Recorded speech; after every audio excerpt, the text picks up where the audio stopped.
Here is the AC panel for a 964/993 generation. Look at that detail. 964. It works exactly like the original unit, besides the fact we replaced two faders to the one knob. Do you see the rings?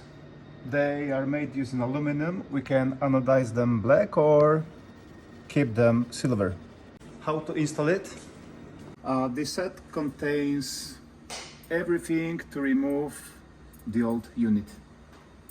Totally plug and play. Just disconnect the original wiring, connect it here.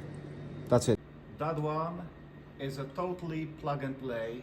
You replace that one with the original unit. Do you see that unit doesn't have a frame because we install it under the dash trim.